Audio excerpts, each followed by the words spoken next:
আমন্ত্রণ ২১-এর রাতে। আজকের বিষয় কে গিয়ে, বিএনপি না জামায়াত? আজকে আমাদের সঙ্গে উপস্থিত আছেন গণ অধিকার পরিষদের সহসভাপতি ও দলীয় মুখপাত্র ফারুক হাসান। আপনাকে স্বাগত জানাচ্ছি। আমাদের সঙ্গে আছেন জামায়াত ইসলামের কেন্দ্রীয় মজলিসের শুরা সদস্য ও ইসলামী ছাত্র শিবিরের সাবেক সভাপতি অ্যাডভোকেট আতিকুর রহমান। আপনাকে স্বাগত জানাচ্ছি। আমি ফারুক হাসানকে দিয়ে শুরু করতে চাই, কিন্তু তার আগে আমি নাহিদ ইসলামের একটি বক্তব্য আছে, তিনি বলেছেন, আমি সেই বক্তব্যটির কিছু অংশ উল্লেখ করতে চাই। নির্বাচনের প্রস্তুতিতে বিএনপির জোট থেকে জামায়াত ইসলামী ও জাতীয় নাগরিক পার্টির জোট অনেক এগিয়ে বলে দাবি করেছেন ঢাকা ১১ আসনের প্রার্থী ও এনসিপির আহ্বায়ক নাহিদ ইসলাম। তিনি বলেছেন, ইউরোপীয় ইউনিয়নকে জানিয়েছি লেভেল প্লেইং ফিল্ড নিয়ে আমাদের এখন পর্যন্ত আত্মবিশ্বাস নেই। একটি দলকে বিশেষ সুবিধা দিতে সিগন্যালিং করা হচ্ছে বলে অভিযোগ করে তিনি বলেন, ঋণ খেলাপি থাকা অনেকের মনোনয়ন বৈধ ঘোষণা করা হয়েছে, নানাভাবে নির্বাচনী আচরণবিধি লঙ্ঘন হচ্ছে। ফারুক হাসান, আমরা বিভিন্ন বিশেষ করে ১১ দলীয় জোটের যারা নেতৃবৃন্দ আছেন তাদের বক্তব্য একই রকম আমরা দেখছি গত কয়েকদিন ধরেই, যে নির্বাচনের সুষ্ঠু পরিবেশ নেই, লেভেল প্লেইং ফিল্ড নেই, প্রশাসন একটি দলের পক্ষে কাজ করছে। সবার বক্তব্যই একই রকম প্রায়। আপনিও নিশ্চয়ই দেখেছেন, আপনি নিজেও একজন প্রার্থী, আমরা জানি নির্বাচনের প্রতিদ্বন্দ্বিতা করছেন। আপনার কাছে কি মনে হচ্ছে আসলে প্রার্থীদের এই যে অভিযোগ, পাল্টা অভিযোগ, বাস্তবতা আসলে কি? ধন্যবাদ আপনাকে, ধন্যবাদ ২১ টেলিভিশনের সম্মানিত দর্শক যারা দেখছেন। শুরুতেই আপনি যেমনটি বললেন যে নাহিদ ইসলামের প্রথম যে বক্তব্যটি, যে তাদের যে ১১ দলীয় জোট বা তাদের ১১ দলীয় যে রাজনৈতিক আপনার ফোরাম তারা এগিয়ে, এটা স্বাভাবিক। যে যে দলে বা যে জোটে থাকবে স্বভাবতই তারা তাদের জোট বা তাদের ধরেন যে ফোরামকে এগিয়ে রাখবে, এটা তো মানে অবাস্তব বা ধরেন যে এটাই স্বাভাবিক। দ্বিতীয়ত, নাহিদ ইসলামের যে অভিযোগগুলো, যে লেভেল প্লেইং ফিল্ড, নির্বাচনী পরিবেশ এবং আগামী নির্বাচন কতটুকু অবাধ, সুষ্ঠু, নিরপেক্ষ হবে, তার জায়গা থেকে যে সংশয়গুলো তিনি প্রকাশ করেছেন, আমি তার সাথে শতভাগ একমত। আসলে একটা অবাধ, সুষ্ঠু, নিরপেক্ষ নির্বাচন আয়োজন করার জন্য যে ধরনের পরিবেশ দরকার, যে ধরনের এনভায়রনমেন্ট দরকার, যে ধরনের সরকারের পক্ষ থেকে যে উদ্যোগগুলো গ্রহণ করা দরকার, আমরা কিন্তু আসলে সেরকম মানে আমাদের চোখে মানে আমরা দেখতে পাচ্ছি না। মনে হচ্ছে যে আগামী নির্বাচন কেন জানি ২০০৮ সালের মতো একটি মানে সফট মেকানিজমের যে ইঞ্জিনিয়ারিং ইলেকশন যেটাকে বলা হয়, সেদিকেই আসলে যাচ্ছে কিনা, এটা কিন্তু একটা বড় ধরনের প্রশ্ন ইতিমধ্যে দেখা দিয়েছে। কেন কারা করছে এই যে সফট মেকানিজম? আজকে দেখেন যে পুরো যে সরকার এবং পুরো যে আপনার প্রশাসন যন্ত্র, এই পুরো সরকার এবং প্রশাসন যন্ত্র যারা এই নির্বাচনের দায়িত্বে রয়েছেন, নির্বাচন কন্ডাক্ট করার যারা দায়িত্ব পালন করছেন, পুরো এই যন্ত্রটাই যেন একদিকে হেলে পড়েছে। কোন দিকে সেটা তো আমার আপনার আসলে বোঝার বাকি নেই। যখন আমরা দেখি, একটু যোগ করি, হেলে কি তারা নিজেরা পড়ছে নাকি তাদেরকে কেউ টেনে আনছে? না, এখানে আসলে আমি টান দিব তা বলে আপনি হেলে পড়বেন কেন? তার মানে আপনার শরীরে যদি ধরেন যে শক্তি না থাকে, তাহলে আপনি শুয়ে পড়বেন, ঘুমাবেন, বসে থাকবেন। আপনি দাঁড়িয়ে আছেন কেন? ধরেন আপনার শরীরে শক্তি নাই, আপনি দুর্বল, কিন্তু তারপরে যদি আপনি জোর করে দাঁড়িয়ে থাকার চেষ্টা করেন, তাহলে তো কেউ ধাক্কা দিলে পড়বেনই আপনি।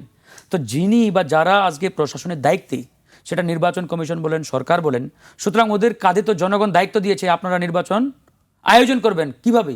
নিরপেক্ষতা বজায় রেখে। আর আপনি যদি ওটা না পারেন, তাহলে ভাই আপনি দায়িত্ব ছেড়ে ঘুমান বাসায় গিয়ে। আপনি একদিকে বলছেন যে আমরা একটি অবাধ, সুষ্ঠু, নিরপেক্ষ নির্বাচনের আয়োজন করব, আমরা ক্যাপাবল, আমরা ফিট, আমাদের কোনো সমস্যা নেই, সর্বাত্মক প্রস্তুতি আমরা গ্রহণ করছি। আবার আরেকদিকে আপনি হেলে পড়বেন। ধরেন যে আমি আপনাকে টানিয়ে দিলাম, আপনি কেন হেলে পড়বেন? আর আপনি যদি হেলে পড়েন, তাহলে বুঝতে হবে আপনার ভিতরে নিশ্চয়ই কোনো কুমতলব আছে, ভিন্ন মতলব আছে। তো সেটা তো আমরা মানে একবারে পরিষ্কার। আমাদের বক্তব্য ভাই একবারে সোজাসাপটা, যে বা যারাই ক্ষমতায় আসুক, ওয়েলকাম, স্বাগতম, তবে জনগণের ভোটে। কিন্তু ওই রকম মেকানিজম করে কোনো একটি নির্দিষ্ট দলকে ক্ষমতায় বসিয়ে দেবেন, কোনো একটি নির্দিষ্ট দলকে ক্ষমতায় আনার জন্য যা যা করা দরকার তাই করবেন, এটা তো হতে পারে না। যেমন ধরেন গত পরশুদিন নির্বাচন কমিশন বড় একটি দলের বা প্রধান নেতাকে অনুরোধ জানালেন। কি বলেন দেখি? অনুরোধ জানিয়েছেন যে তিনি যাতে তার যে সাংগঠনিক বিভাগীয় সফর সেটি যাতে না করেন। এখন আমার প্রশ্ন, নির্বাচন কমিশন কি অনুরোধ করার জন্য ওই চেয়ারে বসে আছেন? বা ওনাদেরকে কি দায়িত্ব দেওয়া হয়েছে অনুরোধ করার জন্য? নির্বাচন কমিশন আইনের মধ্য থেকে কাজ করবে, যে কে আচরণবিধি লঙ্ঘন করছেন তার বিরুদ্ধে অ্যাকশন নেবেন। কিন্তু কাউকে অনুরোধ করা, কাউকে নির্দেশ দেওয়া, কি বলে আপনাকে মনে করেন যে ওই কি বলে ওটাকে পরামর্শ দেওয়া, এটা তো নির্বাচন কমিশনের কাজ না। নির্বাচন কমিশন আইনের মধ্য থেকে আইন কারা পালন করে আর আইন কারা লঙ্ঘন করে, এটা দেখে সিদ্ধান্ত নেবেন, তার অনুযায়ী তারা ধরেন যে কাজ করবেন। কিন্তু আমরা তো এগুলো দেখতে পাচ্ছি না, বরঞ্চ আমরা এটা দেখছি ধরেন যে প্রধান দলের ওখানে আপনার গোয়েন্দা সংস্থার প্রধান গিয়ে সাক্ষাৎ করেন, এগুলো তো ভালো সিমটম না। এই এই জায়গা থেকে ফিরে আসতে হবে। আমরা ধরেন যে আমরা এখানে বিএনপির এখন যিনি প্রধান চেয়ারম্যান দায়িত্ব নিয়েছেন জনাব তারেক রহমান, অনেক পরিপক্ক, অনেক ম্যাচিউরড উনি, এবং উনার এখন পর্যন্ত যে রাজনৈতিক প্রজ্ঞার তিনি পরিচয় দিচ্ছেন, এটাকে আমরা স্যালুট জানাই, ধন্যবাদ জানাই। তবে জনাব তারেক রহমানকেও এটা মাথায় রাখতে হবে, যেমন গতকালকে আমরা দেখলাম একটা অনুষ্ঠানে সাংবাদিকদের নিয়ে তিনি সম্ভবত মত বিনিময় সভার আয়োজন করেছিলেন। সেখানে যারা বক্তব্য রেখেছেন তার মধ্যে 90% এতটাই ওনাকে তৈলমর্দন করেছেন, আমি নিজে অন্য একটা দলের নেতা হয়ে আমি লজ্জিত হয়েছি। আমি ওনাকে স্মরণ করিয়ে দিয়েছি, আমি নিজেও ফেসবুকে একটা লেখা লিখেছি। হ্যাঁ, একবার 30 সেকেন্ডে বলি।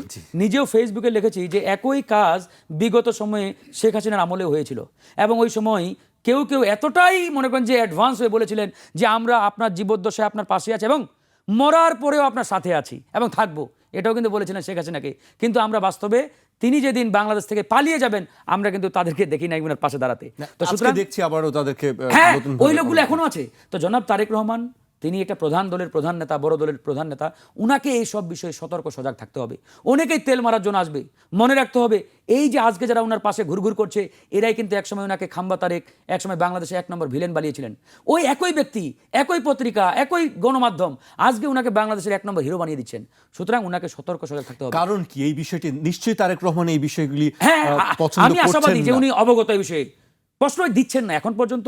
আমার যে মানে ধরেন যে অবজারভেশন, যেমন আমি গতকালকেও দেখলাম যে একজন মাননীয় চেয়ারম্যান বলে সম্বোধন করার চেষ্টা করেছিলেন, কিন্তু তারেক রহমান ওনাকে থামিয়ে দিয়েছেন যে আমাকে দয়া করে মাননীয় বলবেন না।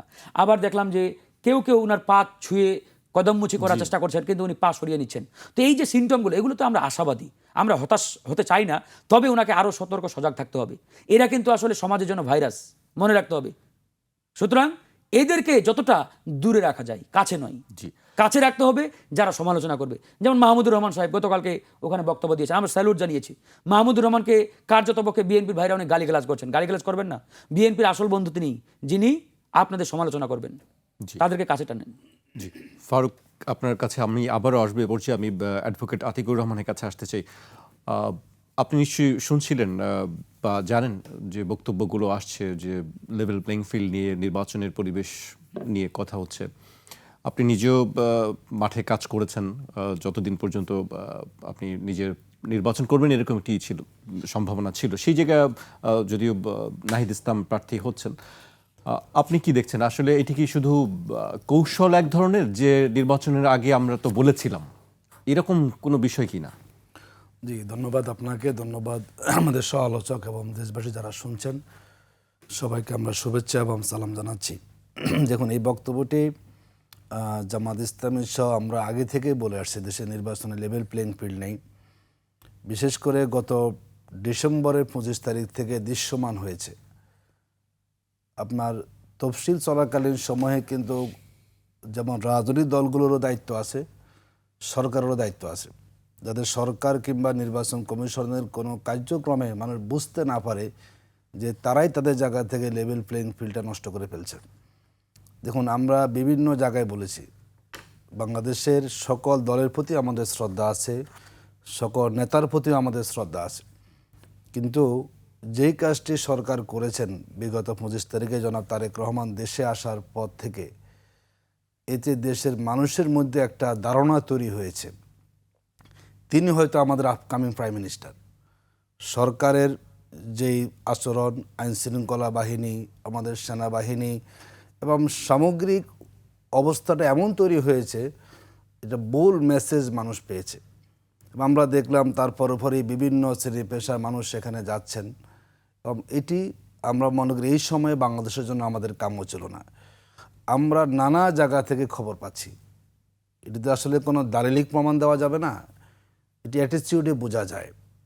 এবং বিভিন্ন জায়গার কর্মপরিকল্পনাও আমরা যতটুকু জানার সুযোগ পাচ্ছি যে এখন পর্যন্ত বাংলাদেশের যাদের নেতৃত্বে আমরা সুষ্ঠু নির্বাচনটা আশা করি, তারাই এখন কোনো না কোনোভাবে দলীয় আনুগত্যের জায়গা থেকে নির্বাচনটাকে, ফলাফলটাকে ভিন্ন দিকে নেওয়ার জন্য কাজ শুরু করেছেন। দেখুন, আপনি যদি বলি আমাদের নির্বাচনে হলফনাম, নির্বাচনে যে দেওয়া হয়েছে, আমাদের মনোনয়নপত্র জমা দেওয়া হয়েছে, নানা ঘটনা আমরা সেখানে দেখলাম। একই বিষয়ে এক জেলার রিটার্নিং কর্মকর্তা এক ধরনের আচরণ সেখানে করছেন, এবং অনেক জায়গায় ঋণ খেলাপিদেরকে তারা সেখানে মনোনয়ন বৈধ করে দিচ্ছেন। মানে আমরা বুঝতে পারতেছি যে কিছু কিছু এখন রিটার্নিং কর্মকর্তা আছেন, তারা কোনো একটা দলের, যদি আমি বলি যে বিএনপি বলি আমি, অসুবিধা নেই, যে তাদের দলীয় আনুগত্য জায়গা থেকে তারা চেষ্টা করে যাচ্ছেন তাদেরকে ক্ষমতা নিয়ে আসার জন্য। দেখুন, বাংলাদেশে এখন পর্যন্ত যতগুলো নিরপেক্ষ সার্ভে হয়েছে, কিছু কিছু তো আবার আমরা দেখি, যেমন প্রথম আলো সার্ভে তো কেউ বিশ্বাসই করে না। তিনি একটা জরিপের রিপোর্ট দিলেন, গিয়ে আবার একদিন পর গিয়ে বললেন যে বিএনপি ক্ষমতা আসবে। তার মানে বিএনপিকে ক্ষমতা আসবে তিনি উদ্দেশ্যপ্রণোদিতভাবে এই জরিপটা করে মানুষকে বিভ্রান্ত করার চেষ্টা করেছেন। যেই করা নিরপেক্ষ জরিপ হয়েছে এবং 5টি বিশ্ববিদ্যালয়ের ফলাফল যে বার্তা দিচ্ছে, তাতে বাংলাদেশে এখন পর্যন্ত জামাত ইসলামী সহ যেই 11 দল যাদের ভোট ব্যাংক আমরা বলি আছে, অবশ্যই বিএনপি জোট থেকে কিন্তু জামাত সহ যে 11 দলের যে একটা সমন্বিত প্রচেষ্টা, এক ব্যালট বক্সে ভোটগুলো দেওয়া, তাদের পক্ষে জনমতের পারদটা বেশি, এটা আমরা বুঝতে পারছি। দেখুন, এই কাজটা কিন্তু সরকারও করেন, গোয়েন্দা সংস্থাও করেন এবং নানাভাবে করে, আসন ভিত্তিক হয় এবং তাদের কাছে মনে হয় যে নিরপেক্ষ ইলেকশনটা বাংলাদেশে হয়। আমরা মনে করি আমাদের মাননীয় প্রধান উপদেষ্টা তিনি ইলেকশনটা সুষ্ঠু চাচ্ছেন, কিন্তু সরকার তো সরকার। আমরা ডিপ স্টেটের কথা আমরা জানি, নানা মেকানিজম সেখানে হয়, অনেক সময় সেই মেকানিজমগুলো অনেকে না জানিয়েও সেখানে করা হয়। তো আমি যে আপনাকে বলি, ধরুন যে জায়গাতে আগে থেকে বলা যায় জামাত ইসলামী জিতবে, সেখানে কোনো ডিস্ট্রিক্ট কেউ সমস্যা করবে না, অথবা যে জায়গা বলা যায় বিএনপি জিতবে, সেখানে তো কোনো সমস্যা হবে না। জি, আপনি একটি কথা বলছিলেন, আমি একটু যোগ করি, ডিপ স্টেটের মেকানিজমের কথা বলছিলেন। তো ডিপ স্টেট মেকানিজম কি আসলে এখন কোন দিকে আছে সেই মেকানিজম? আমরা সেটাই অনুমান আমরা করছি, আমার যথেষ্ট ধরনের আমরা বোঝার সুযোগ আমাদের হচ্ছে যে কোনো একটা দলকে তারা অগ্রাধিকার দিয়ে তাদের ক্ষমতা আনার জন্য। দেখুন, আমাদের এবারে ইলেকশনটা খুবই গুরুত্বপূর্ণ। যেমন আমরা বলেছি, এবারে ইলেকশনটাতে আমাদের প্রমাণিত হবে বাংলাদেশ কোথায় যাবে। দীর্ঘ 15টা বছর এদেশের ছাত্র সমাজ, তরুণ সমাজ আমরা অতিষ্ঠ যে আমাদের একটা পার্শ্ববর্তী দেশ তারা আমাদের সব ক্ষেত্রে ভূমিকা পালন করেছে।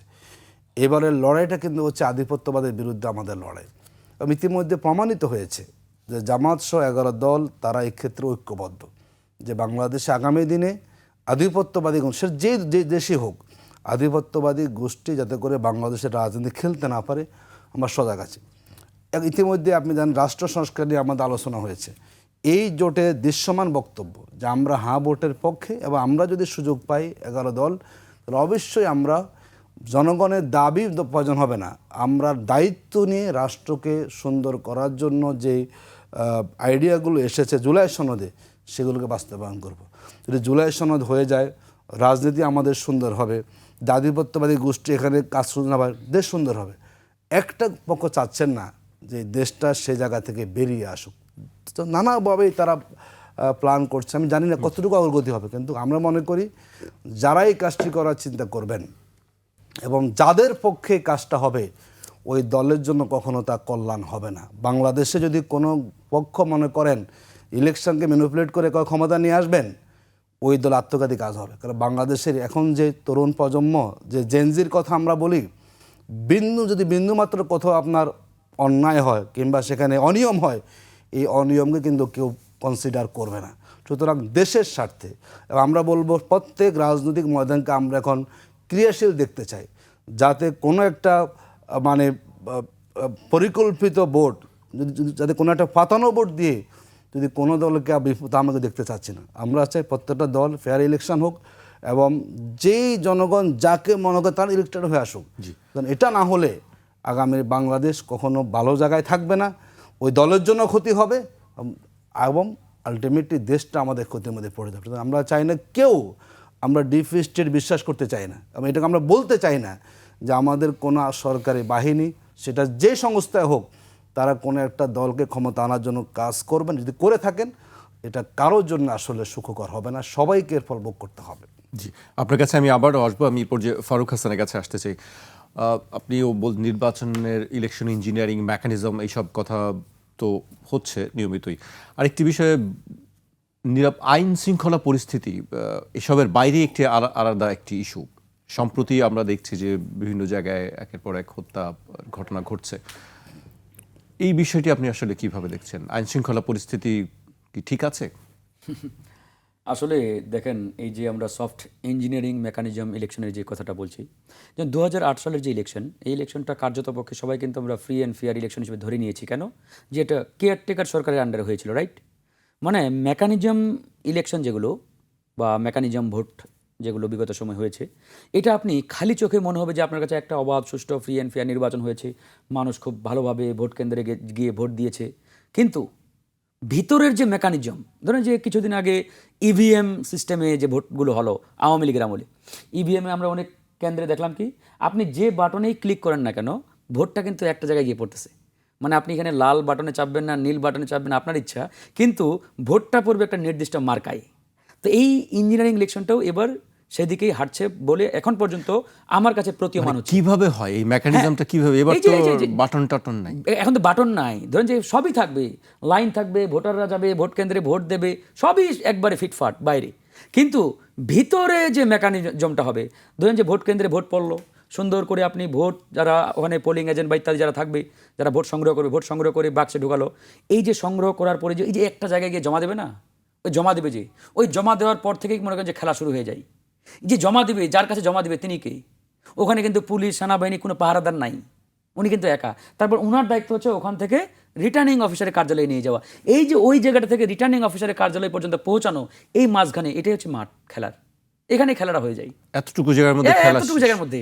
ওটা ওটা আপনার কাছে মনে হতে পারে যে ছোট্ট একটা জায়গা, না, ওটাই অনেক বড় জায়গা। এমন হতে পারে ধরুন যে একটা বাক্সে আপনার ভোট পড়ছে, ধরুন যে 2000 ঢুকছে, কথার কথা বলছি, কিন্তু ওখানে আরও 2000 অ্যাড করে দেওয়া হলো ব্যালট, ফর এক্সাম্পল। মানে খেলাটা ওই ওই জায়গাটাতে হয়। তারপরে ওখানে গিয়ে একবারে মিডিয়ার সামনে গণনা হবে, একবারে বাইরে হইতে স্ক্রিনও থাকবে, এই যে দেখতে পাচ্ছেন, খুব সুন্দর। এটাই মেকানিজম, বিগত সময়ে এটাই হয়েছে, তো আগামীতেও এরকম হতে পারে। কারণ ওই যে আপনার মাঝে মাঠের যারা দায়িত্বে আর কি, চতুর্দিকে যারা আছেন, ওরা সব এক লাইনের লোক, এই জন্যই বললাম। আর আপনি সেকেন্ড যে কোয়েশ্চেনটা করেছেন আপনার আইন শৃঙ্খলা পরিস্থিতি, আইন শৃঙ্খলা পরিস্থিতি কেমন এটা তো আমরা দেখতে পাচ্ছি। হাদি আমাদের ভাই, তাকে যেভাবে দিনে দুপুরে গুলি করে হত্যা করা হলো, আমরা আসলে লজ্জিত একই সাথে যে প্রায় 2 মাস বোধহয় হয়ে গেল, প্রায় 2 মাস হয়ে গেল, এখন পর্যন্ত হত্যাকারীদের এই সরকার গ্রেপ্তার করতে পারে নাই। তার মানে আইন শৃঙ্খলা বাহিনী কতটুকু অ্যাক্টিভ, কতটুকু আপনার ধরেন যে স্ট্রং এবং কতটুকু তারা ফাংশনেবল, এটা বুঝতে পারছি। শুধু তাই নয়, এই যে যুবদলের কিছুদিন আগে একজন নেতাকে তার দোকানে গিয়ে গুলি করে হত্যা করা হলো না, কিছুদিন আগে যুবদলের এক নেতাকে, তারপরে গত 3 দিন আগে স্বেচ্ছাসেবক দলের নেতাকে হত্যা করা হলো, আবার শুনলাম যে এনসিপির একজনকে মানে হত্যার উদ্দেশ্যে গুলি করা হয়েছে, এরকম বিভিন্ন জায়গায় তো শুনতে পাচ্ছি আমরা। প্রার্থীরাও গুলি খাচ্ছেন বিভিন্ন জায়গায়। তো এই অবস্থা চলতে থাকলে আসলে সামনে তো আমাদের জন্য একটা মারাত্মক মানে হুমকি হয়ে দাঁড়াবে। বিশেষ করে যারা প্রার্থী, তারা যদি এরকম ধরেন যে বিভিন্ন জায়গায় হত্যার একটা পরিস্থিতির মধ্যে পড়ে যান, তাহলে নির্বাচনে তারা কীভাবে মানে মাঠে থাকবেন, এটা আসলে খুব মানে আমরা একটা থ্রেটের মধ্যে আছি। তো এখন পর্যন্ত সরকারের পক্ষ থেকেও বা পুলিশের পক্ষ থেকেও অস্ত্র উদ্ধারের যে ধরেন যে উদ্যোগ, সেটাও গ্রহণ করা হয় নাই, উদ্ধারে হচ্ছে না, তারা সে ধরনের কোনো অভিযানই চালাচ্ছেন না। বরং আমরা উল্টো সরকারের পক্ষ থেকে শুনছি তারা নাকি অস্ত্র দেওয়ার জন্য, লাইসেন্স দেওয়ার জন্য নাকি কাজ শুরু করেছেন, যেখানে নির্বাচনের আগে বিগত সময়ে দেখছি আমরা যে অবৈধ অস্ত্র বা বৈধ অস্ত্র জমা নেওয়া হয়, আর এরা এবার সিদ্ধান্ত নিচ্ছে যে অস্ত্র দেওয়া হবে হাতে হাতে। তার মানে আসলে কি একটা অবস্থা, আসলে বোঝা মুশকিল। তবে আইন শৃঙ্খলা পরিস্থিতি নট গুড এখন পর্যন্ত, কারণ জনগণ আসলে আতঙ্কের মধ্যে আছে। জনগণ যদি আপনার স্বস্তির মধ্যে না থাকে, জনগণ যদি কনফিডেন্স না পায়, তাহলে ভোটাররা কীভাবে যাবে? ভোটাররা আসলে কীভাবে কাজ করবে আপনার পিছনে? আপনার নেতাকর্মীরা কীভাবে কাজ করবে? তো এই জায়গাটাতে সরকারকে আস্থা আনতে হবে, পুলিশকে আস্থায় নিয়ে আসতে হবে। তারা আনতে পারছে না, তারা একটা জায়গায় মানে আস্থায় নিয়ে আসতে চাই যে কোনো একটি বড় দল যারা ক্ষমতায় আসার সম্ভাবনা যাদের বেশি, ওরা মানে আমাদেরকে আস্থায় নিয়েছে কিনা, এটা নিয়ে তারা 24 ঘন্টা ব্যস্ত। তো এরকম চলতে থাকলে তো ভাই আসলে নির্বাচন কেমন হবে? রাজনীতিতে পাল্টা বক্তব্য থাকবেই। আমি এই পর্যায়ে অ্যাডভোকেট আতিকুর রহমানের কাছে আসতে চাই, কিন্তু তার আগে আমি একটু বক্তব্য উল্লেখ করতে চাই। বৈষম্য বিরোধী ছাত্র আন্দোলনের সাবেক সমন্বয়ক আব্দুল কাদের ফেসবুক পোস্টে লিখেছেন, সিরাজগঞ্জ 6 আসনের জামায়াত মনোনীত এমপি পদপ্রার্থী মিজানুর রহমান ঘোষণা দিয়েছেন, যারা দাড়িপাল্লার পক্ষে থাকবে না তাদের আর কোরআনের মাহফিল শোনার কোনো দরকার নাই। জামায়াত ইসলামীর নির্বাচনী প্রচারণা আগেও সমালোচনার জন্ম দিয়েছে। সেসব উদাহরণ টেনে কাদের লিখেছেন, ইসলাম ধর্ম কি জামায়াত ইসলামী ইজারা নিয়ে নিচ্ছে? 1-2 বললে না হয় ব্যক্তির ভুল হিসেবে ধরে নিতাম, কিন্তু সবাই দেখি সেম লাইনে কথা বলতেছে। অ্যালার্মিং। আবারও একটি বক্তব্য আমরা শুনছি অ্যাডভোকেট আতিকুর রহমান। আব্দুল কাদের আমাদের জুলাই যোদ্ধা, তার প্রতি আমাদের যথেষ্ট সমীহ আছে, সে আমাদের ছোট ভাই। কিন্তু নানা কারণেই নানা বক্তব্যের কারণে ইতিমধ্যে তার অবস্থাটা তিনি আসলে নষ্ট করে ফেলেছেন এবং অনেকগুলো বিষয়ে উনি যে কথা বক্তব্যগুলো দেন এটা তার পেজে মানুষ সেখানে তাকে বক্তব্য দিয়ে দেয় যে আপনি কেন এগুলো বলছেন। প্রথমত এই জাতীয় বক্তব্যকে আমরা সমর্থন করি না। আসলে ভোটের মাঠে অনেক প্রার্থী নানা জায়গায় নানা কথাগুলো বলেন, এগুলো আবার জাতীয় মিডিয়া চলে আসে। আমরা মনে করি যে বক্তব্য মানুষের স্বাভাবিকভাবে গ্রহণ করার সুযোগ নেই, জামাত ইসলামী হোক আর যেই দলই হোক, সে বক্তব্যটা আমাদের দেওয়াটা সমীচীন নয়। জামাতের প্রার্থী বলেছেন বলে এটাকে আমরা গ্রহণ করবো তা মনে করার সুযোগ নেই। তবে আমরা দেখলাম যে আরও বক্তব্য আসতেছে, যে আমার ইতিমধ্যে অনেকগুলো ডকুমেন্টারি তৈরি হয়েছে, বিএনপির নেতারা বহু কথা বলেন যে অমুকরে ভোট দিলে জান্নাত পেয়ে যাবেন, কিংবা জিয়াউর রহমানকে দিলে, নানা ধরনের কথা আসছে। আমরা বলি সে বিএনপি হোক আর জামাত হোক, আমরা ভোটের মাঠে আমরা কথাগুলো সবাই সংযত করে বলার চেষ্টা করব। কিন্তু সেটি তো হচ্ছে না। আমি দেখলাম এটা আসলে আপনি নিজেও একাধিকবার এই শোতে বলেছেন যে আমরা এখন নিন্দা জানাই। আসলে মানুষ যখন মাইক্রোফোন পেয়ে যায় অনেকে আসলে খেয়ে হারিয়ে ফেলেন। এই জন্য আমরা মনে করি যারাই নির্বাচনে প্রার্থিতা যারা করবেন সবাইকে কারো ধর্মীয় আবেগ নিয়ে আমরা কথা বলবো না, এবং যাতে করে মানুষকে আমরা বিভ্রান্ত করতে না পারি, এটি আমাদের সবারই দায়িত্বের অংশ।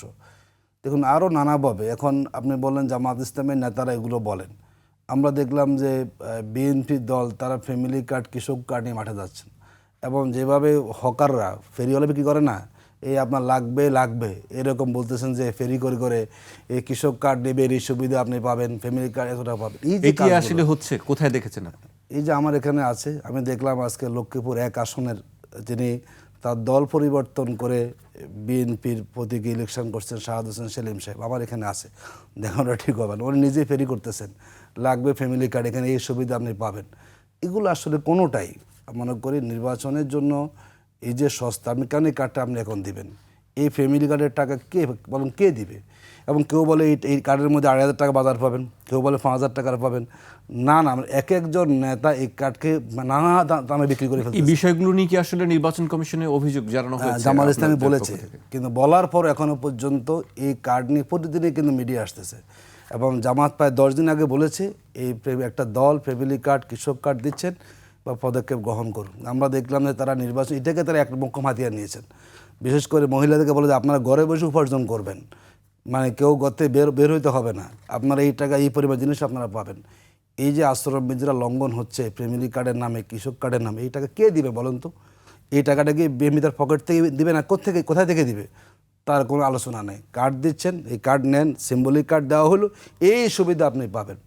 যেরকম আওয়ামী লীগ বলেছিল না যে আমরা ক্ষমতা আসে কী করবো, 10 টাকা চাল আর কি বিনামূল্যে সার, ওই রকমই একটা প্রতারণার আশ্রয় হয়ে যাচ্ছে এখন। যে আপনি ভোটের মাঠে নারীরা আসেন, আপনারা এই কার্ড নেবেন, আপনি স্বয়ংসম্পূর্ণ হয়ে যাবেন। যদি আপনার হাজব্যান্ড আপনাকে খরচ নাও দেয়, বাপখানা এরকম, এই কার্ড দিয়ে আপনি কি করতে পারবেন? আপনার সংসারে ব্যয় নির্বাহ করতে পারবেন। এই যে এক ধরনের একটা অ্যাটিটিউড, এই তফসিলকালীন সময়ে এখনও পর্যন্ত কোনো একটা প্রার্থীকে আমরা শোকজ করতে দেখি নাই। এই জন্য আমাদের কোশ্চেনটা হচ্ছে আসলে নির্বাচন কমিশন, তারা অনেকে বলে এটা বিএনপি কমিশন, বলে এটা অনেকে, মাঠের লোকেরা বলে যে কমিশন সপ্তাহ আপাতমস্ত বিএনপি কমিশন। এই বিএনপি কমিশন দিয়ে আপনি দেখেও না দেখার বান করা, আচরণবিধি অমুক, মানে যার অল্প অপরাধ তাকে আপনি দিচ্ছেন হলো গুরুদণ্ড, আর যিনি অভেলেবল অপরাধ তাকে আপনি না দেখার অভিনয় করতেছেন। এটি মানুষের মনের শঙ্কা যে সরকার, প্রশাসন, আইনশৃঙ্খলা বাহিনী, গোয়েন্দা সংস্থা এবং নির্বাচন কমিশন মিলে হয়তো তারা এমন ইলেকশন করতে চাচ্ছেন, উপরে দেখবে সব ঠিকঠাক আছে, কিন্তু ভিতরটা এমন হয়ে যাবে আসলে সেখানে ওই ইঞ্জিনিয়ারিংটা বলে না যে সূক্ষ্ম কারচুপি, স্থূল কারচুপি, এগুলো কিন্তু হয়তো সামনে আমাদের বলা লাগতে পারে কীভাবে কাজটা করছে। আমরা মনে করি যারাই কাজটি করুক, যদি জামাতে না বক্তব্য তাকে শোকজ করুন যে আপনি বক্তব্য কেন দিয়েছেন, এবং যারা ফ্যামিলি কার্ড তাদেরকে বলুন যে আপনি এখন এই কার্ড নিয়ে কেন এসেছেন। এখন তো কার্ড খেলার সময় না, ইলেকশন আপনি করেন, আপনি এখন কৃষক কার্ড, ফ্যামিলি কার্ড, নানা কার্ডগুলো বলে দিয়ে এই যে ভোটারদেরকে আপনি প্রভাবিত করছেন আপনার দলকে ভোট দেওয়ার জন্য, আদৌ টাকা কোথা থেকে দেবেন আপনি, কিংবা কত কার আপনি বিলি করতেছেন, এই কার্ড হোল্ডার কারা হবে, টাকাটা কে দিবেন? এটা কি দুর্নীতির টাকা হবে, লুটপাটের টাকা হবে? বলতে হবে তাদেরকে, এটা যে এই ফ্যামিলি কার্ডের টাকাটা কারা দিবে? এটা কি তারা আগে তারা গভর্নমেন্টে চলে আসছেন যে এই টাকা আসলে আপনি পেয়ে যাবেন?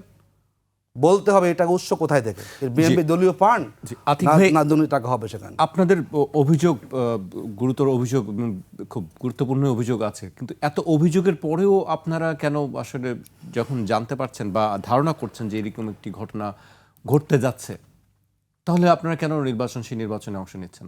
দেখুন, এই নির্বাচনটা আমরা সবাই চাই, এটা বিকল্প নাই। এই নির্বাচন দেশের জন্য আমাদের খুবই জরুরি। আমরা এখনও সরকারের সময় দিচ্ছি। অ্যাজ এ পলিটিক্যাল পার্টি হিসেবে তো আমরা দেশের জন্য সবাই কাজ করব। দেশটা আমাদের সবার, আসলে ভোটে আমি হারিয়ে জিতি, দেশটা আমাদের সবার। আমরা বারবার কিন্তু যাচ্ছি, ওই একটি কথা বলছিলেন যে ভোটের পরে যেন বলতে না হয় যে সূক্ষ্ম কারচুপি হয়েছে বা কারচুপি হয়েছে, সেটা বলা তো বলতে না হয় আমাদেরকে। আমরা চাই যে এবার ইলেকশনটা এটা সুযোগ চলে আসছে আমাদের দেশের কাছে, যদি এবার একটা এক্সাম্পল তৈরি করতে না পারি ইলেকশনে আমরা, তো দুর্ভাগ্য কিন্তু আমাদের আর পিছু আসবে না। সবারই দায়িত্ব, সরকারের দায়িত্ব, কোথায় দুর্বলতা আছে খুঁজে বের করুন। যদি আইন উপদেষ্টা না পারেন তাকে আপনি পদক্ষেপ গ্রহণ করুন সেখানে। কিন্তু আপনি কেউ কোনো কাজ করবে না, সন্ত্রাসী একজনকে মেরে চলে যাবে, সীমান্ত পার হয়ে যাবে, আর আপনি তাকায় তাকায় দেখবেন, এটা আমরা দেখতে চাচ্ছি না। অবশ্যই জবাবদিহি করছে, কার ব্যর্থতা আছে, কার ব্যর্থতার কারণে শরীফ ওসমান হাদির আসামি দেশ ছেড়ে পালাতে পারলো, সরকার বলতে হবে। এটা আমাদের দেশের দায়িত্ব। আপনি বলেনও না, এই ধরনের কোনো অ্যাটিটিউড, নীরব থাকাটা কিন্তু জনগণ এটাকে ভালোভাবে নিচ্ছে না। এমন যার জন্য কিন্তু ঘটনা ঘটে যাচ্ছে। আমরা বলি কোনো হত্যাকাণ্ডে আমরা সমর্থন করি না, যেই কারণে হোক। সরকারের দায়িত্ব এখনই জনগণকে একটা আস্থার জায়গায় নিয়ে আসা। দেখুন, আমি যখন মানুষ বলতো ভাই ভোট কি ঠিকমতো দেওয়া যাবে, কারণ এই প্রশ্ন আমাদের করে বলুন তো ভাই, ভোট তো আমরা দিব আপনাদেরকে, ইলেকশনের দিনকে আসলে গণ্ডগোল হবে কি না। তো যেই সরকার এখন পর্যন্ত সুযোগ পাওয়ার পরও মাত্র 1 মাস বাকি ইলেকশনে এখন মানুষের মধ্যে এই প্রশ্নটা তৈরি হচ্ছে, আমরা মনে করি এখানে সরকার তার দায়িত্বটা সঠিক পালন করছেন না, কিংবা সরকার চাইলেও সরকারের ভিতরে কোনো একটা সরকার যারা হয়তো গোপনে ফ্যাসিবাদকে সমর্থন করে যাচ্ছেন, তারা চাচ্ছেন না ইলেকশনটা সুষ্ঠু সুন্দর হোক। এটি আমাদের জন্য দুর্ভাগ্য। আমরা মনে করি আমাদের সবারই দায়িত্ব, এদের রাজনৈতিক দল তাদেরও ভূমিকা আছে, সবাই নিয়ে যাতে করে কোনোভাবে ইলেকশনে কোনো কোশ্চেন কেউ তুলতে না পারে, সেভাবে সবাইকে আন্তরিকভাবে কাজ করা প্রয়োজন। জি, আপনার কাছে আমি আবার আসবো, আমি ফারুক হাসানের কাছে আসতে চাই। মানে উপায় কি? উপায় কি? উপায় তো আসলে নাই। আবার উপায় খুঁজতে গেলে অনেক উপায় বের হবে। আমরা তো আসলে এর আগেও মানে বলেছি যে নির্বাচন করলেই খালি হবে না। এই নির্বাচনটার দিকে সারা পৃথিবীর চোখ কিন্তু থাকবে। এদেশের 20 কোটি জনগণ চোখ থাকবে, আছে, স্বাভাবিক। কারণ বিদেশিরা যেভাবে এই নির্বাচন নিয়ে কনসার্ন, এটা তো মাথায় রাখতে হবে। এখন নির্বাচনটা আমরা করলাম, নির্বাচন করে নির্বাচনটা যদি প্রশ্নবিদ্ধ হয়, নির্বাচনটা নিয়ে যদি ধরেন যে বড় ধরনের অভিযোগ উত্থাপিত হয়, তখন কিন্তু আমরা ওই বিগত সময়ের এক্সাম্পলগুলো আবার সামনে নিয়ে আসবে। এই যে আপনারা বিগত 3টা নির্বাচনকে নানাভাবে ধরেন যে প্রশ্নবিদ্ধ করেছেন বা নানাভাবে যে বলেছেন, এগুলো ধরেন যে ভোটার বিহীন নির্বাচন, একতরফা নির্বাচন বা ইত্যাদি ইত্যাদি, সেই একই কোয়েশ্চেন তো আপনাদের বেলাতেও উত্থাপিত হয়েছে বা উদ্ভব হয়েছে। তাহলে এই নির্বাচনটাকে আমরা কীভাবে অবাধ সুষ্ঠু বলতে পারি? এই জিনিসগুলো যাতে না ঘটে, না হয়, সেই জন্য আমাদের এখন থেকেই পদক্ষেপ নিতে হবে বা কি পদক্ষেপ নেওয়া উচিত? সেই পদক্ষেপ আমরা স্পেসিফিক আমরা বলছি যে সরকারকে প্রথমত এই নির্বাচন গ্রহণযোগ্য নিরপেক্ষ করার দায়িত্ব কিন্তু সরকারের, নাম্বার 1। দ্বিতীয়ত নির্বাচন কমিশনের। তৃতীয়ত হচ্ছে আমাদের যারা স্টেক হোল্ডার, আমরা রাজনৈতিক দল বা আমরা যারা প্রার্থী আছি বা রাজনৈতিক দল, আমাদের মানে আমরা হচ্ছে সহযোগিতা করব। আর সরকারকে এখানে উদ্যোগ নিতে হবে, সিদ্ধান্ত গ্রহণ করতে হবে। এখন সরকারের জায়গা থেকে আসলে সেই নিরপেক্ষতার যে জায়গাটা, ওই জায়গা থেকে উদ্যোগ নিচ্ছে কিনা, এটা তো বড় প্রশ্নের বিষয়। সরকারকে আদতে চাই যে একটা নির্বাচন অবাধ সুষ্ঠু নিরপেক্ষ হোক? যদি চাওয়ার পরেও আসলে কোনো জায়গা থেকে ব্যারিকেড আসে, বাধা আসে বা কোনো জায়গা থেকে ধরেন যে চাপ আসে, তাহলে কোন জায়গা থেকে আসছে এগুলো সরকারকে বলতে হবে। সরকারকে এগুলো জনগণের সামনে ধরেন যে তুলে ধরতে হবে যে আমরা এভাবে বাধাপ্রাপ্ত হচ্ছি, এভাবে আমরা ব্যারিয়ারের মানে মুখোমুখি হচ্ছি, এগুলো আমরা সহযোগিতা করব। যদি তারা না বলে, তাহলে তো তারাও ওই আপনার ধরেন যে ফর্মুলার অংশ। তো আমরা তো এটা চাই না। নির্বাচন কমিশনকে আমরা জাস্ট একটা কথাই বলতে চাই, কিছুদিন আগেও কিন্তু সাবেক একজন নির্বাচন কমিশনারের গলায় এদেশে জনগণ জুতার মালা পরিয়ে দিয়েছিলেন, যেটা অত্যন্ত লজ্জাজনক একটা ঘটনা। আমরা চাই না এখন যারা দায়িত্বে রয়েছেন ভবিষ্যতে এরকম কোনো ঘটনা ঘটুক, এটা আমরা কেউই চাই না। তো সেই জায়গা থেকে উনার যে অ্যাক্টিভিটি, কার্যক্রম, সেটা কিন্তু ওনাকে ভাবতে হবে যে আমি কেমন নির্বাচন দিতে চাই, কেমন নির্বাচন করতে চাই। এমন উদাহরণ তৈরি করবেন না যাতে ভবিষ্যতে আগের যে ঘটনা ওই ঘটনার পুনরাবৃত্তি ঘটে। এই জন্য আমরা এই নির্বাচনটা অবাধ সুষ্ঠু হোক এটা সবসময় মন থেকে চাই, ফিল করি। ভাই জনগণ যাকে ভোট দিবে সে নির্বাচিত হোক। এখানে আপনি কেন ধরেন যে এক ধরনের একটা আর্টিফিশিয়াল মানে ধরেন যে একটা এনভায়রনমেন্ট তৈরি করে কাউকে আপনি এক্সট্রা বেনিফিট দেওয়ার চেষ্টা করবেন? মানে এই প্রশ্নটা আমার বারবার জাগছে যে কেন করবেন এটা আপনি? সবার জন্য আপনি লেভেল প্লেইং ফিল্ড তৈরি করেন, সবার জন্য উন্মুক্ত পরিবেশ তৈরি করেন। প্রার্থীরা নির্ভয়ে নির্বিঘ্নে ক্যাম্পেইন করবে, ভোটাররাও সেরকম একটা স্বস্তিমূলক পরিবেশ পাবে, ভোটাররা ভোট কেন্দ্রে যাবে, যাকে তাদের পছন্দ ভোট দুক, ভোট দিয়ে যে নির্বাচিত হবে আমরা তাকে স্যালুট জানাবো। আমি আমার এলাকাতেও বলি, আমরা যখন বিএনপির প্রার্থী আছে, জামাতের আছে, আমি গণ অধিকারের, আমরা একসাথে যখন বিভিন্ন মিটিংয়ে বসি, একসাথে বিভিন্ন স্টেজে, আমি বলি যে আমি ফারুক হাসান নির্বাচিত হলে আপনাদের দায়িত্ব আমাকে সহযোগিতা করা, আমরা একসাথে আমাদের এই এলাকাটায় ঘুরতে চাই। আবার আপনি যদি হন আমার দায়িত্ব আপনাকে সহযোগিতা আমি করব, একবারে নির্দ্বিধায় করব, বিনা প্রশ্নই করব।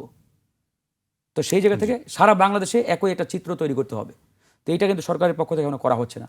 আবার ধরেন যে গণভোটের একটা বিষয়, গণভোট নিয়ে এখন পর্যন্ত সরকারের পক্ষ থেকে ক্যাম্পেইন আপনি দেখতে পাচ্ছেন। আমরা চাপ দিচ্ছি, কথা বলছি মিডিয়াতে টুকটাক, তারপরে তারা একটা ওই কি ভোটের ট্রেন না ভোটের গাড়ি একটা ছাইড়া দিচ্ছে আর কি 64 জেলায়। তো এক জেলা থেকে আরেক জেলা যাইতে যে কয়দিন লাগে আল্লাহ জানে। সরকারের উচিত ছিল এই গণভোট নিয়ে ব্যাপক প্রচার প্রচারণা চালানো, ব্যাপক ক্যাম্পেইন করা। সরকারের উচিত ছিল প্রত্যেকটা ইউনিয়নে একবারে ধরেন যে দায়িত্ব দিয়ে একবারে প্রতিদিন ক্যাম্পেইন করা, হচ্ছে না তো। তার মানে সরকার এই গণভোটটাকে মানে এখন নিজেরাই তারা এতটাই মানে আপনার কি বলে মানে সহজ করে দেখছে, যেটা আসলে আমাদের জন্য একটা মানে কি বলবো, আমরা আসলে আশঙ্কা করছি যে গণভোট আসলে আদতে হাজজিত হবে কিনা। আপনার কাছে আবারও আসবো আমি, এ পর্যায়ে একটি বিরতিতে যেতে হচ্ছে আমাকে। দর্শক একটি বিরতি নিচ্ছি, ফিরছি এখনই।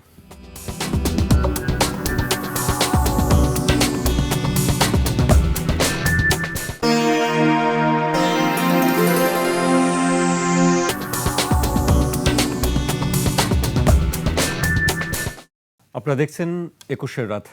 আমাদের সঙ্গে আছেন গণ অধিকার পরিষদের সহসভাপতি ও দলীয় মুখপাত্র ফারুক হাসান এবং জামায়াতের কেন্দ্রীয় মজলিসের শুরা সদস্য ইসলামী ছাত্র শিবিরের সাবেক সভাপতি অ্যাডভোকেট আতিকুর রহমান। আমি আতিক ভাইকে দিয়ে শুরু করতে চাই এ পর্বে। তার আগে একটি বক্তব্য উল্লেখ করতে চাই, 11 দলীয় জোটেরই এবি পার্টির সাধারণ সম্পাদক একটি বক্তব্য দিয়েছেন। আজকে আমি তার সেই বক্তব্যের কিছু অংশ উল্লেখ করতে চাই। ভোটার ও প্রার্থীদের নিরাপত্তা নিশ্চিত না হলে নির্বাচন অবাধ ও গ্রহণযোগ্য হবে না মন্তব্য করেছেন বরিশাল 3 আসনের 11 দলীয় জোটের প্রার্থী ও এবি পার্টির সাধারণ সম্পাদক ব্যারিস্টার আসাদুজ্জামান ফুয়াদ। তার দাবি, প্রশাসন একটি নির্দিষ্ট রাজনৈতিক দলের প্রতি পক্ষপাতমূলক আচরণ করছে। তিনি বলেন, ভোট গ্রহণ শুরুর আগে থেকেই একটি রাজনৈতিক দলের নেতা কর্মীরা কেন্দ্র দখলের পরিকল্পনা করছে, এমন তথ্য রয়েছে। আমরা ঝুঁকিপূর্ণ ভোট কেন্দ্রগুলোর তালিকা প্রস্তুত করেছি, নির্দিষ্ট কিছু কেন্দ্রে অস্ত্রের মহড়ার প্রস্তুতির তথ্যও পেয়েছি। এসব বিষয়ে প্রশাসনকে অবহিত করা হয়েছে। ব্যারিস্টার আসাদুজ্জামান ফুয়াদের বক্তব্য। জি ধন্যবাদ। আমরা এই বিষয়গুলো অনেক আগ থেকেই আমরা দেখতেছি, বিশেষ করে যেটা আমি বললাম যে নির্বাচনের দিন পরিবেশটা কেমন হবে এখনও জনমনে কিন্তু আশঙ্কা রয়েছে। আমরা মনে করি এই জায়গাতেই আমাদের সরকার তার দায়িত্ব পালনে ব্যর্থ হচ্ছে। একজন প্রার্থী যখন বলেন তার ভোটারের নিরাপত্তা নিয়ে কিংবা তার নিজের নিরাপত্তা নিয়ে, তখন ইলেকশন আসলে উৎসবমুখর কখনো হয় না। বলছেন যে অস্ত্রের মহড়ার একটি বিষয় উল্লেখ করেছেন, তিনি আশঙ্কা করেছেন। তিনি এখনো পর্যন্ত যৌথ বাহিনীর অভিযান চলছে, এটা অগ্রগতি কতটুকু আছে? মানে আপনি একটা অভিযান ঘোষণা দিয়েছেন, যদি জনমনে কোনো প্রভাবই না ফেলতে পারেন আপনি, সেটা কোনো ভূমিকা সেখানে রাখে না। আমরা সরকারকে বলবো যে এখন যতটুকু সময় আছে, 21 তারিখ থেকে আনুষ্ঠানিকভাবে প্রচারণা শুরু হবে, তার আগে দেশের আইনশৃঙ্খলা পরিস্থিতিকে নিয়ন্ত্রণে আনতে হবে। আইনশৃঙ্খলা পরিস্থিতি নিয়ন্ত্রণে না আনা যায়, হয়তো অনেক বড় ধরনের ঘটনা কিন্তু ঘটতে পারে যখন সবাই মাঠে নিয়ে যাবে একসাথে। যেন সরকারের দায়িত্ব হচ্ছে খুব কম সময়ে মানে কথার কথা না বলে কার্যকর উদ্যোগ নিয়ে অবৈধ অস্ত্রগুলো উদ্ধার করতে হবে এবং যারা তালিকাভুক্ত সন্ত্রাসী আছেন তাদেরকে আইনের আওতায় নিয়ে আসতে হবে এবং সরকারের ভূমিকার দ্বারা একটা আস্থা তৈরি করতে হবে। আসলে আমরা সত্যি কিছু করার সুযোগ এখানে পাচ্ছি। কিন্তু আমি বলি আসলে কেন যেন আমাদের সরকার হয়তো চাচ্ছেন, কিন্তু যে চেইন অফ কমান্ড কাজ করার কথা সেটা মনে হচ্ছে কোথাও সেখানে গ্যাপ আছে। এবং যেভাবে দেশটাকে একটা সুন্দর করা, জনগণের মধ্যে একটা আস্থার তৈরি করার যে কাজটা করা দরকার ছিল, কারণ মনে হচ্ছে যে সে জায়গাতে আইনশৃঙ্খলা বাহিনী এখনও সেই দায়িত্বটি তারা পালন করতে পারছে না। আমরা মনে করি সরকারের দায়িত্ব হচ্ছে ভোটারদেরকেও তাদেরকে এই আশ্বস্ত করা না, আপনি ভোট কেন্দ্রে যাবেন এবং কোনো ধরনের সন্ত্রাসী দলই হোক কিংবা যেই পরিচয় হোক সে ভোট কেন্দ্রে আসার সুযোগ পাবে না। অনেকে বলেন দেখুন যে ভোট কেন্দ্রে পুলিশ থাকবে কয়জন, আনসার থাকবে কয়জন, সন্ত্রাসী সংখ্যা তো অনেক বেশি। যদি আশঙ্কা থাকে জনগণের মাঝে, আপনি যতই ভালো নির্বাচনের কথা বলুন না কেন, জনগণ কিন্তু ভোট কেন্দ্রে আসতে চাইবে না। কারণ অবিলম্বে আমরা বলবো উদ্যোগ নিয়ে দেশের মানুষের মধ্যে আশঙ্কাটা সরকার দূরীভূত করতে হবে এবং যারা সন্ত্রাসী যেই দলই হোক তাদেরকে গ্রেপ্তার করতে হবে। আপনি যদি কাউকেই গ্রেপ্তার না করেন যে অমুক তো সে অমুক দলের, তাহলে কিন্তু এই যে আপনি দল দেখে যদি আপনি বিশ্লেষণ করেন, তাহলে সেখানে এই আশঙ্কা আরও বেশি সামনে বেড়ে যাবে এবং যেটা জাতীয় নির্বাচন তো বটেই, আমাদের গণভোটের ক্ষেত্রেও কিন্তু একটা বড় ধরনের প্রভাব সেখানে পড়তে পারে। জি, আপনার কাছে আমি আবারও আসবো। এই পর্যায়ে আমি ফারুক হাসানের কাছে আসতে চাই। জাতীয় পার্টির মহাসচিবের একটি বক্তব্য আমি উল্লেখ করতে চাই। জাতীয় পার্টির মহাসচিব ব্যারিস্টার শামীম হায়দার পাটোয়ারি বলেছেন, ভোটের মাঠ অত্যন্ত ফ্লুইড। যদি লেভেল প্লেইং ফিল্ড নিশ্চিত হয় এবং সুষ্ঠু ভোট হয়, তাহলে জাতীয় পার্টি 40 থেকে 70টি আসনে ভালো ফল করতে পারে। জাতীয় পার্টি 244টি আসনে মনোনয়ন জমা দিয়েছিল, এর মধ্যে প্রায় 200টির মতো বৈধ হয়েছে। আপিল শেষে আরও 20 থেকে 25টি আসনের প্রার্থী যুক্ত হবে বলে তিনি আশা প্রকাশ করেন। সব মিলিয়ে দলটি 220 থেকে 240টি আসনে নির্বাচনে অংশ নিতে পারবে।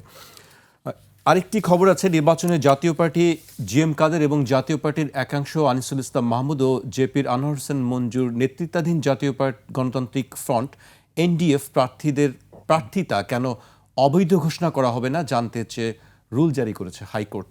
আমরা দুটি অংশ জানতে পারলাম, একটি হচ্ছে যে শামীম হায়দারের পাটোয়ারি বক্তব্য, আর একটি হচ্ছে হাইকোর্টের রুল জারি করেছে। আপনাদের একটি দাবি ছিল যে জাতীয় পার্টি নির্বাচনে অংশ না নেওয়ার ব্যাপারে। ধন্যবাদ আপনাকে। আমরা এটি আগেও বলেছি, এই যে সরকারের যে প্রশ্নবিদ্ধ ভূমিকা এবং সরকার আসলে একটা অবাধ সুষ্ঠু নিরপেক্ষ নির্বাচন চায় কিনা, বা চাইলেও আসলে সেটা মন থেকে চায় কিনা, এই প্রশ্নগুলো এর আগেও বারবার আসছে, এখনও আসছে, ভবিষ্যতেও আসবে বলে আমরা কিন্তু তাদের এই কর্মকাণ্ড দেখেই এটা বুঝতে পারছি। যেমন ধরেন আওয়ামী লীগকে যে কারণে নির্বাচন থেকে বাইরে রাখা হয়েছে, বা আওয়ামী লীগকে যে কারণে আজকে ধরেন যে একটা নিষেধাজ্ঞার মধ্যে রাখা হয়েছে, সেই একই দোষে তো জাতীয় পার্টিও দোষী। তাহলে আপনি আওয়ামী লীগকেও নির্বাচনে নিয়ে আসেন, আওয়ামী লীগকে বাদ রাখছেন কেন? জাতীয় পার্টিকে নিয়ে আসেন, আওয়ামী লীগ কেন বাদ থাকবে? মানে এটা বড় একটা প্রশ্ন, এটা ধরেন যে হাসির বিষয় না, এটা অনেকে মনে করতে পারে। আপনি একজন অপরাধীকে নির্বাচনে ধরেন যে অংশগ্রহণের সুযোগ করে দিচ্ছেন, আরেক অপরাধীকে আপনি ধরেন যে নির্বাচনের বাইরে রাখবেন, এটা তো হতে পারে না। এক দেশের দুই আইন, এক দেশে দুই সিস্টেম তো চলতে পারে না। তা আজকে জাতীয় পার্টি নির্বাচনে অংশ নিচ্ছে, জাতীয় পার্টি ওই প্রধান নির্বাচন কমিশনারের সাথে মিটিং করছেন, তারা বক্তব্য দিচ্ছেন, এগুলোই তো আমাদের কাছে একটা বিব্রতকর একটা অবস্থা। মানে এই কথাগুলো শুনতে হচ্ছে, তারা আসলে মানে এটা কি একটা অবস্থা। আমরা এর আগেও বলেছিলাম যে আগামী নির্বাচন যে একটা মেটিকিউলাস প্ল্যানের মধ্য দিয়ে হতে যাচ্ছে, তার বাস্তব প্রমাণ হচ্ছে জাতীয় পার্টির অংশগ্রহণ। এবং এটাও আমরা এর আগেও বলেছি, জাতীয় পার্টির অংশগ্রহণটাও মেটিকুলাস প্ল্যানের অংশ। অফকোর্স। তাহলে জাতীয় পার্টি মানে কিভাবে এই নির্বাচনে অংশগ্রহণ করতে পারে, কোন অ্যাঙ্গেল থেকে, কোন সিস্টেম থেকে, বা কোন মানে ইয়াতে কিভাবে? মানে জাতীয় পার্টিকে কোনোভাবেই এই নির্বাচনে অংশগ্রহণ করার কথা, সুযোগ আছে? আর যদি জাতীয় পার্টির অংশগ্রহণের সুযোগ থাকে, তাহলে আওয়ামী লীগের সুযোগটা নাই কেন? এই প্রশ্ন আমরা করতে পারি না? তাহলে আওয়ামী লীগের সুযোগ দেন। এই প্রশ্ন তো এই কারণেই আসছে। তো সুতরাং আজকে জাতীয় পার্টিকে যে সুযোগটা দেওয়া হচ্ছে, তার মানে এটা 100% একটা মেটিকুলাস প্ল্যানের একটা অংশ। এবং এখানে এমনও আমরা জানি, বা এরকমও ধরেন যে আলোচনা হচ্ছে বা হয়েছে অতীতে, যে জাতীয় পার্টিকে নিয়ে তারা একটা বড় ধরনের গেম খেলতে চায়। জাতীয় পার্টিকে আগামী নির্বাচনে তারা ধরেন যে ভালো একটা চেয়ারে বসাতে চাই, দায়িত্ব দিতে চাই, পার্লামেন্টে ধরেন যে অপোজিশন বানাতে চাই ইত্যাদি। এরকম তো এই আলোচনাগুলো তো বিরোধী দল তাহলে কি জাতীয় পার্টি হয়ে যাবে কি? হয়ে যাবে না যাবে না, এটা তো জনগণ সিদ্ধান্ত নেবে। মানে এই পরিকল্পনা তো তাদের রয়েছে। পরিকল্পনা যদি না থাকতো তাহলে তো জাতীয় পার্টি পরিকল্পনা এটি, ওই যে যারা যে প্ল্যানের মধ্য দিয়ে কাউকে ক্ষমতায় আনার ধরেন যে যেটা বাস্তবায়নের অলরেডি প্রক্রিয়া চলমান বা প্রক্রিয়াধীন, যেটা আপনি দেখতে পাচ্ছেন, এগুলো তো তারাই করতেছে। তা না হলে তো এই আলোচনা ধরেন যে আসার কথা না। জাতীয় পার্টি অংশগ্রহণ করছে, আসলে দেখেন আমরা তো আগে থেকে বিরোধিতা করছি, তারাও করেছে, 11 দলীয় জোটও করেছে, বাকিরা কেন করে না? বাকিরা কেন এই বিষয়ে নিশ্চুপ? তাদের স্বার্থটা কি এখানে? নিশ্চয়ই কোনো স্বার্থ আছে। স্বার্থ না থাকে তারাও তো কথা বলতো যে আওয়ামী লীগ নির্বাচনে অংশগ্রহণ করতে পারছে না, দ্যাট মিনস আওয়ামী লীগের যারা সহযোগী ছিল তারাও করতে পারবে না, একবারে হিসাব ক্লিয়ার। কিন্তু তারা এখানে নিশ্চুপ কথা বলছে, দ্যাট মিনস আওয়ামী লীগ পারছে না, বাট তাদের সহযোগীরা অন্তত নির্বাচনে অংশগ্রহণ করে তাদের পারপাস যদি কিছুটা তারা সার্ভ করতে পারে, হয়তো তারা এটা চাই, এটাই তাদের পরিকল্পনার অংশ। তো এটা হলে তো কারোর জন্যই মঙ্গলজনক হবে না। আমি তো এমনও আশঙ্কা করছি যে আগামীতে যে বা যারাই ক্ষমতায় আসুক, আওয়ামী লীগকে ওপেন করে দেবে, ওপেন করে দিয়ে ধরেন যে আওয়ামী লীগ আবার কার্যক্রম চালাবে, আবার দেশে ধরেন যে নির্বাচনের পরে হ্যাঁ, যারা ক্ষমতা আসবে তারা। আমি আশঙ্কা করছি এবং আমি দেখতে পাচ্ছি, আমি আমার চোখ দিয়ে দেখতে পাচ্ছি একবারে নিয়ার ফিউচার, যেটাকে বলি নিকট ভবিষ্যতেই এই ঘটনা ঘটতে যাচ্ছে। জামায়াত ইসলাম ক্ষমতা আসলে কি নিশ্চয়ই সেটি আমি সেটা জানি না, ওটা ওনারা বলতে পারবেন।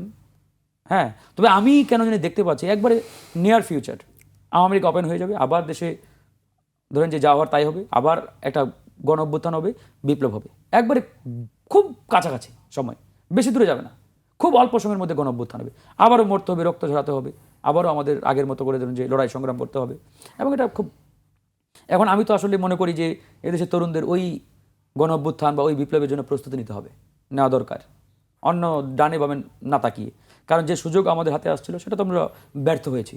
যেমন ধরেন এই কথাগুলো এই জন্যই বলছি, এগুলো দেশের জনগণের জানা উচিত।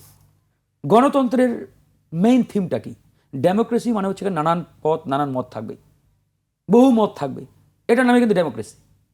কিন্তু আপনি যখন নানান পথ নানান মতকে ধরেন যে ভিনিশ করে দিয়ে একবারে সব আপনার ভিতরে নিয়ে চলে আসবেন, আপনার পেটের মধ্যে নিয়ে চলে আসবেন, তাহলে তো ডেমোক্রেসির যে একটা ওয়াইড স্পেস এটা তো নষ্ট হয়ে যাচ্ছে, সংকুচিত হয়ে যাচ্ছে। আপনি তরুণদের কথা বলছিলেন যে তরুণরা কেন বিলীন হয়ে যাচ্ছে অন্যের মাঝে। না, তরুণদের এখানে দোষ আছে, তবে সেই দোষটা আমি মেজর হিসেবে দেখছি না।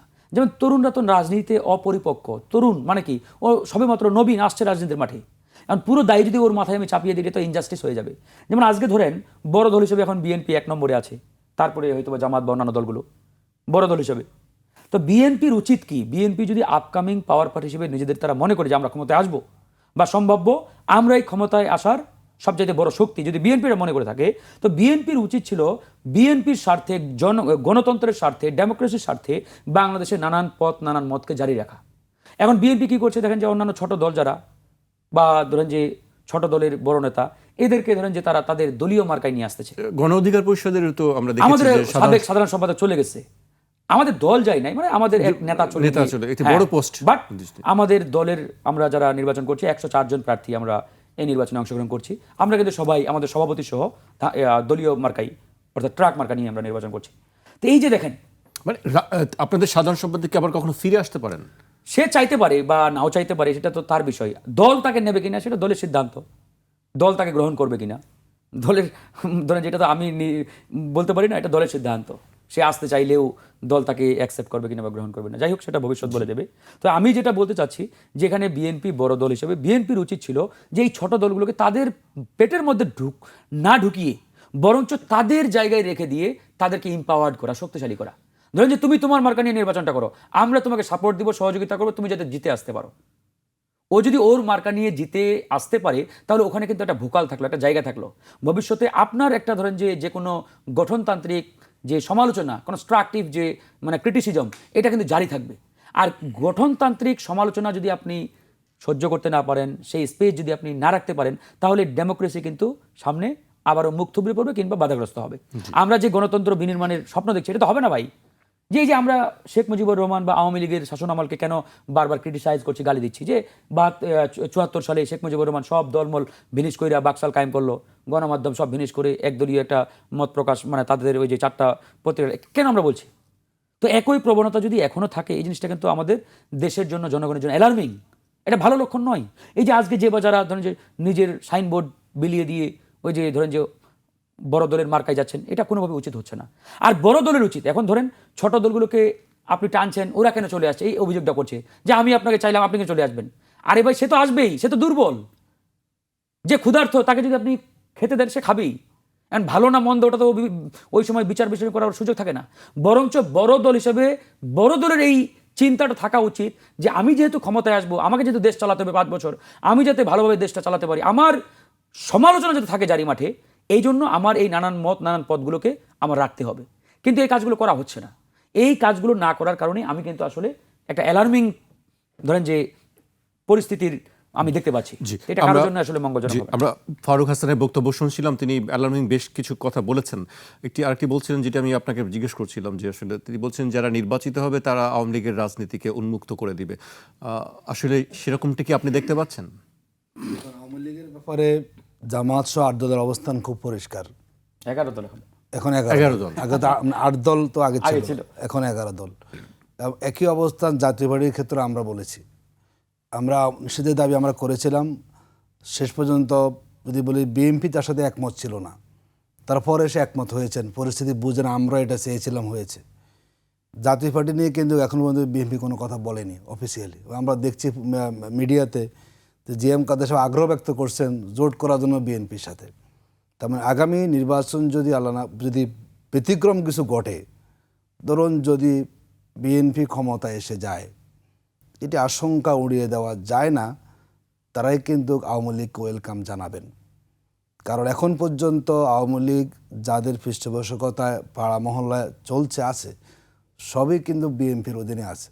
এবং বিএনপির শেল্টারে পাড়া মহল্লা ইতিমধ্যে যারা পলাতক তারা ইতিমধ্যে চলে এসেছে এলাকাতে, যাতে ওই শক্তিটাকে ইলেকশানে বিএনপির পক্ষে কাজে লাগাতে পারে, তার জন্য লোকাল পর্যায়ে কিন্তু বহু নেতারা এখন এলাকায় চলে এসেছেন এবং তাদেরকে আশ্বস্ত করা হচ্ছে যে যদি আমরা পাওয়ারে আসি আপনাদের কোনো ক্ষতি হবে না।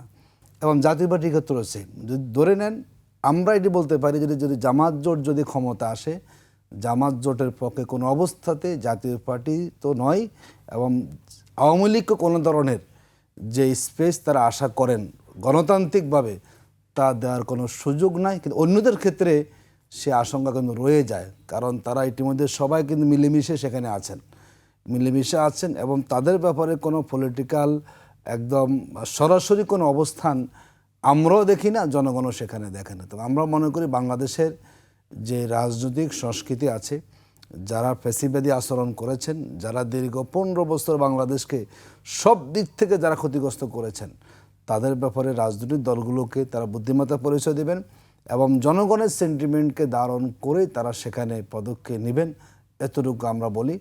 আর যেটা সর্বশেষে বলবো, দেখুন জাতীয় পার্টির ব্যাপারে আমাদের আশঙ্কা হচ্ছে যে জায়গাগুলোতে আওয়ামী লীগ ভালো বলে এখন হয়তো সেখানে তারা জাতীয় জিতে নিয়ে আসবেন, যে আওয়ামী লীগের ভোট জাতীয় পার্টিকে দেওয়া হয়েছে এবং এই জাতীয় পার্টি ইলেকশন করার মধ্যে দিয়ে আগামী দিনে আওয়ামী লীগের পক্ষ হয়ে পার্লামেন্টে কথা বলার যেই লজিক সেটা কিন্তু আনার চেষ্টা করা হচ্ছে যে না এখন, কারণ তারা মানে হচ্ছে আওয়ামী লীগ যে জাতীয় পার্টি কিন্তু তা এখান থেকে কেউ এমপি হয়ে জনগণের পরে এমপি হয়, কিন্তু যদি তাদেরকে এমপি বানিয়ে দেয় তারা কিন্তু একই সুরে কথা বলবেন যে সুরের কথা আওয়ামী লীগ সেখানে বলতো। সুতরাং জনগণ সিদ্ধান্ত নেবে।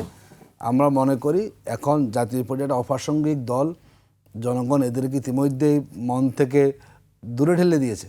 তারা যতই চেষ্টা করুক, আওয়ামী লীগের যে পরিণতি রাজনীতিতে হয়েছে, জাতীয় পার্টিও একই পরিণতি ভোগ করবে, যার চূড়ান্ত ফলাফল পাওয়া যাবে 12ই ফেব্রুয়ারি ভোটের মধ্যে দিয়ে। জি, আজকে আমাকে এখানেই শেষ করতে হচ্ছে। আপনাদের দুজনেরই বক্তব্যই স্পষ্ট, নিশ্চয়ই দর্শক বুঝতে পেরেছেন আপনাদের বক্তব্য। আপনাদের দুজনকে অনেক ধন্যবাদ আমাদেরকে সময় দেওয়ার জন্য। দর্শক আজ এখানেই শেষ করছি, কাল আবার দেখা হবে ঠিক রাত 12টায়।